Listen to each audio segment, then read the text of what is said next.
A shooting across the street from a Raleigh middle school hospitalizes one person. What people who live nearby say needs to happen as the violence gets worse in the area. Shots ring out here at the Smith Recreation Center parking lot over the weekend. 4 people are shot and 1 person is dead. Police are trying to determine if this had anything to do with the car in the swimming pool 2 months earlier. An investigation into the death of a man killed in a hunting accident. Now the community is stepping up to help his family.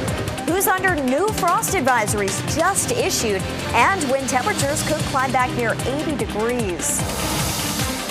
Now at 7, one person is in the hospital after a shooting near a Raleigh middle school.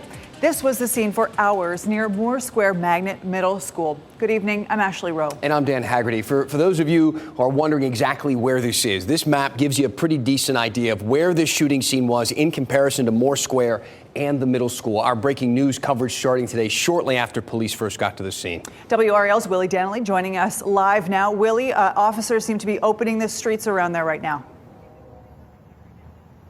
Yes, Ashley, I've been here for a few hours and this crime scene has just gotten a lot smaller. As you can see, officers are still investigating the shooting that took place earlier, but now they just have a portion of Martin Street and Bloodsworth blocked off. They're actually taking down some tape as we speak.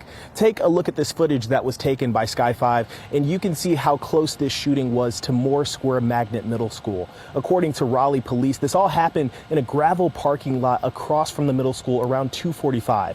When the officers got here, one person was suffering from a gunshot wound. He was taken to the hospital with serious injuries. I spoke to a man who lives right across the street from the middle school. He was in his living room working when he heard the gunfire. He tells me he's seen his fair share of crime living in this neighborhood. It's unfortunate that this happened, but I've seen a whole lot go on here. I've lived here, like I said, over 10 years. And I've seen fights and car wrecks and it's the first shooting. But I think there was a stabbing one time. Other people that I spoke to that live in this neighborhood say they think maybe police should step up their patrols in the area and it might deter some of that violence. As of now, Raleigh police do have one person in custody in connection to this shooting, but we are still working to figure out what exactly led up to the shooting. Back to you. Yeah, still a lot of unknowns in this case. Willie Danley live in Raleigh. Thank you. We can say it's about to get really chilly outside. Take a look. This is the map. The first frost advisory since April, really. So get ready to bundle up. Meteorologist Kat Campbell in the WRAL Severe Weather Center. And Kat, this is going to impact pretty much most of our viewers. Yes, almost all of the viewing areas included in the frost advisory. The coldest night ahead since April 11th. The only 3 counties not under the frost advisory are Hoke, Cumberland, and Sampson counties. But all of the triangle and really most of the viewing area, you need to protect your pets and your plants tonight. Cover up the plants or bring them inside. I will say frost typically forms at temperatures at or below 36 degrees. So we're going to be borderline. It's really going to be more of the low-lying spots in the rural areas that have the greater threat for frost. 33 in Roxborough, you should certainly see it there. 35 in Southern Pines and South Hill. Rocky Mountain, 36 degrees tonight, 38 in Raleigh, 37 in Durham, and 39 degrees in Fayetteville. Make sure that you cover up your vegetables. Pine straw mulch can be useful tools in insulating some of your sensitive plants outside tonight. But we're going to be in the 80s. The AC is going to be on again soon. I'll have the timeline for the big change coming up. Back and forth. All right, thanks, Kat. Family and friends are calling it a tragic accident. This weekend, this man, 36-year-old Chase Colas, was shot and killed while deer hunting in Northampton County. Wildlife officials are now looking into how this could have happened. WRAL's Eric Miller has a story. Chase Colas had lived here in Fayetteville for years, spending his days working on cars and his free time hunting and fishing, a passion that ultimately proved fatal. Details are still few and far between. But friends say the fatal shot came Saturday afternoon at a hunting club in Northampton County that Chase Colas had visited for years. The only thing he loved more than hunting was Sierra. Paul Holt knew Colas well. Cola's wife, Sierra, worked for his company. She lights up every room she goes into, and Chase was honestly one of the kindest people I think I've ever met. The Northampton County Sheriff's Office says both Colas and the person who shot him were out hunting when the fatal shot was fired. The North Carolina Wildlife Resources Commission has taken over Colas's case. We're still in the very early hours of this thing. The family's still absolutely devastated. For his part, Paul Holt says he's hoping to ease the family's pain, starting this GoFundMe to help with Cola's medical and funeral costs. We can't bring Chase back, but what we can do is make sure that some of these other burdens are alleviated off of the family. And we'll have a link to that GoFundMe on our website, WRAL.com. Eric Miller, WRAL News, Fayetteville. Just so incredibly sad. And we have new information on this. A lieutenant with NC Wildlife says the shooter discharged a 12-gauge shotgun with double-aught buckshot, which struck Colas multiple times. He says he cannot stress enough how these incidents can be prevented with proper safety measures. He also confirmed that this is an ongoing investigation. WRAL has learned the town of Nashville's HR director has been fired, and the chief of police is suspended indefinitely. While the town investigated unspecified allegations against the two, Joyner says he wasn't told specifically why he was let go and plans to appeal. WRAL asked the town manager why Joyner was fired and Chief Winstead was suspended. The town says this is a personnel matter, and by state law, they can't discuss any of the details. Some of the community, though, have concerns about the turmoil involving town leaders. Not entirely surprised that they can't talk about it, but at the same time, it still makes me wonder, what this will do to the neighborhood. Chief J.T. Winstead declined to speak with WRAL about his suspension. State lawmakers are moving ahead with their new voting maps for Congress and the legislature. Republican leaders are backing a congressional map that would give Republicans 10 of North Carolina's 14 seats in the House. Democrats would get just 3 seats, and one would be a toss-up. The state is closely divided politically. Democrats say the GOP is giving itself too much of a political advantage, but Republican leaders say they're doing what the law allows them to do. The Senate is expected to vote on the congressional map tomorrow, and then it has to pass the House before becoming law. We are learning more about a quadruple shooting over the weekend in Fayetteville that left 1 man dead. You can see the bullet holes here in the rec window. This is where it happened. Police say the victim is 31-year-old Emmanuel Smith. 3 others were wounded. WRAL Fayetteville reporter Gilbert Bays talked with police who are still searching for a suspect. Well, the incident happened in the parking lot here at Smith Recreation Center. We're told multiple shots were fired. One of the bullets even ended up in the building. This bullet hole through the front window of the Smith Recreation Center is a staunch reminder of what happened out here Saturday night. Police say a crowd was gathered in the parking lot when all of a sudden shots rang out.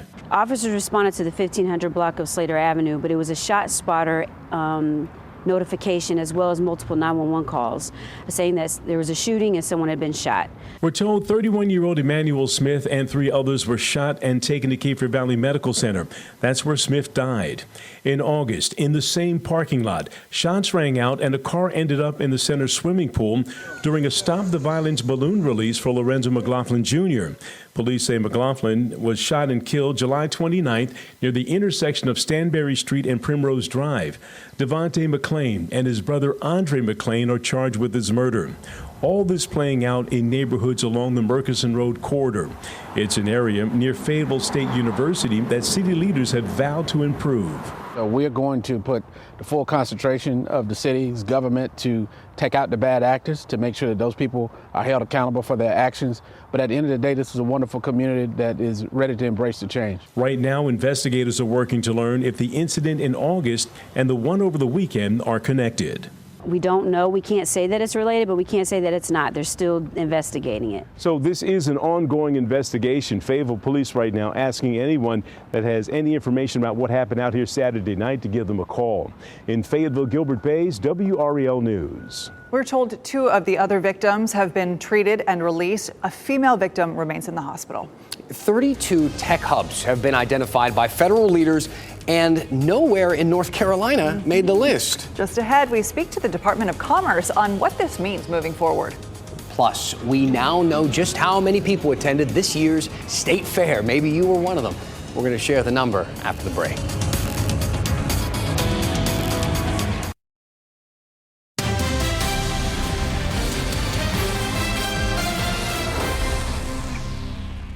Well, here's a headline I think a lot of people found surprising. NC doesn't make tech hub lists. So the Biden administration has identified 31 areas in the U.S. as these tech hubs, and North Carolina didn't make the cut. while South Carolina, Virginia, Georgia, and Puerto Rico are among the states where cities did make the cut. Joining us to help explain what this really means for North Carolina, why it was left off that list, Dr. John Harden, an executive director on our state's Department of Commerce. Thank you so much for joining us. All right, glad to be here. Yeah, so explain this list to me a little bit more closely, carefully here. Why wasn't North Carolina on this list? We're always talking about how this is an area for tech development and growth. Right. So what this means is this is a list that was developed by the U.S. Economic Development Administration as part of a grant funding opportunity. And so North Carolina, as you know, is already known as a high-tech state and is a leader. And so we did apply for a tech hub. We did not receive one of those tech hubs, but all that means is we are not eligible to apply in this round for additional funding. However, there were 2 teams in North Carolina that received another type of award under this federal funding opportunity called Strategy Development Grants. And those teams will receive up to $500,000 to apply in the second round. You know, this is a great example of why you should read the entire story. Don't stop at the headline. There's a lot more nuance to it. Right. Of course, North Carolina remains a leader in the tech category. So aside from these other grants that we're getting, what are some of the things that this region is doing to continue to stay at the top of the list and be a powerhouse in the tech sector, recruiting the best companies and employees here? Well, as you probably know, North Carolina for the last 2 years has been named the best state for business by CNBC. And one of the reasons that we've received that ranking is because we are such a high-tech state. High-tech jobs tend to pay higher than average salaries and grow faster. And so that means that creates a larger multiplier effect for the entire economy, a big spillover effect. We have a strong workforce here, strong economic development system with the North Carolina Department of Commerce and the Economic Development Partnership of North Carolina. And they're firing on all cylinders right now to make sure that North Carolina stays a tech hub. All right, Dr. John Harden, we'll continue to check in with you. Thanks for your time tonight. Thank you. Free mammograms are available for the next 2 weeks over at WakeMed. Dozens of women came out for a mammogram today at WakeMed's Raleigh Medical Park on Sunnybrook Road. The hospital specifically is looking to help women who do not have health insurance. These screenings are potentially life-saving. I mean, we had about 300 or so people scheduled to get this done today. All the uninsured patients. It's pretty much full and packed. Last year, more than 250 women participated. The free mammograms will be available now through November 2nd. Let's take a live look at RDU. This is where a new international flight will soon take its first flight out of the airport. Air France will start flying from Raleigh to Paris starting next Monday. The flight will operate 3 times each week. Then in March, there will be daily service to Paris. Air France is RDU's 15th airline. Lufthansa announced in September it was number 16. A spokesperson for the airport says this is a sign of the continued growth that we've seen at RDU. 2019 set a record with just over 14 million passengers coming through, and 2023 is on pace to exceed that. Starting today, the town of Chapel Hill will start collecting leaves. Now through mid-February, crews will collect leaves piled behind curbs for residences within town limits. You'll need to place loose leaves behind the curb or drainage ditch to ensure they're picked up.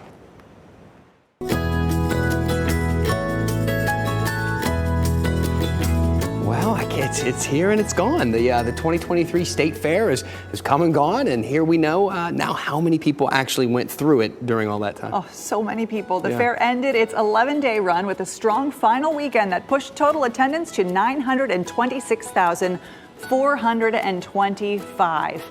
Other fair highlights included a new auction record for the livestock sale of champions, strong participation for Hunger Relief Day, and competitive entries. It was fun. It was so fun. Fun time this year. And I met people from so far away, too, from upstate New York. People drove down there. It was very cool. Yeah, thanks to everybody who stopped by to say hello. Hey, it's time to get your tickets for the Triangle's newest walkthrough holiday light event. This looks really fun at the DBAP. It'll be transforming into Wooley's Winter Wonderland, bringing joy and holiday fun to families and friends across our viewing area. November 22nd is when it starts. It goes all the way through New Year's Eve, and you can enjoy shopping out there, get your picture with Santa, take a ride on the holiday train. So much family fun to be had. The tickets can be purchased right now by visiting DurhamBulls.com. Oh, there's so many holiday decorations and everything out at all of the stores, but let's just get through the fall first. It's such a beautiful time of year, right, Kat? It's going to feel like a winter wonderland here. We got a little bit of everything coming up this week. It's going to feel like summer too, but I've been promised a sleigh ride out there at the Winter Wonderland, so I'll be looking forward to it in December. For now, you know, it's beautiful. The foliage really starting to pop in parts of our area. Tomorrow morning, it will be frigid when you wake up. 38 degrees, a little bit of a taste of more wintry weather. It will be chilly to start with the threat of a frost, but look at the afternoon. By Sunday afternoon, 86 degrees. So we're going from the 30s early in the week all the way to the mid 80s by the weekend, and we've got a stretch of 80s coming our way. Friday we're at 82, not quite near the record of 87. Saturday 85, awfully close to the record of 86, set back more than 100 years ago. And then looking at Sunday, that's the day when we're most likely to break the record. 83 is the record. We're forecasting 86 on Sunday. This is why we see such a significant warm up. This is the jet stream pattern. Notice the jet stream, the dividing line between the cooler and the warmer air, shifts well to our north up into Canada. And that means we are going to be on the warm side of the jet stream. It's going to be warm as this ridge of high pressure builds in. That's what drives high temperatures into the 80s. But high pressure also has sinking air, so we're going to see a nice dry forecast for us over the next week. Of course, if you need some rain, not great news. However, if you need to get something done outside, you need to get some painting done, your car washed, anything like that, it is going to be a nice week to do it. We don't have any rain chances in the forecast on our 7-day. But make sure that you are dressing in layers. It's frigid to start with the threat of the frost tomorrow morning in the upper 30s. Once we get to noon, though, we're already going to be in the mid 60s, 64 by noon, and our high tomorrow up to 73 degrees. It's going to be a warm afternoon out there. Clear skies in the forecast, and that is why the WRAL tower is lit up blue tonight. If you drive by on Western Boulevard, be sure to check it out. I also want to update you on the tropics. Hurricane Tammy is about 700 miles south of Bermuda. It's moving to the northeast at about 7 miles per hour, and then it takes a sharp turn toward the west as we get into the end of the week. As it does that, it will be weakening from a hurricane to a tropical storm. Still, impacts are possible for Bermuda over the weekend, and then the long-term trajectory of this system still somewhat uncertain. Most models are showing it getting engulfed in a trough and just kind of fizzling out, moving around a little bit, but we'll keep an eye on it for you over the next week to make sure there's no farther trek to the west in that system. Here's our big warm-up coming our way. 73 tomorrow is the coolest on our 7-day in terms of the highs. After that, we are stair-stepping up each day, 80 by Thursday, and we stay in the 80s all the way through at least next Monday, mid-80s for 3 days in a row as we head toward the end of October. Hard to believe we go right from the 30s to the 80s. Open the pools back up, you know? Exactly. Oh, I had my daughter's Halloween costume all figured out for cooler weather. Now I've got to just come up with a new plan. Thank you, Kat. Dreamville fans, get ready. We now know when the festival is making its return to Raleigh. When it's coming back and the best chances you'll have to get some tickets next. You can listen to this newscast as a podcast. The WRAL News Daily Podcast features entire newscasts from beginning to end. Morning, noon, evening, and now the 7 p.m. newscasts are added to the podcast each day. You can find WRAL News Daily in Apple Podcasts or wherever you listen.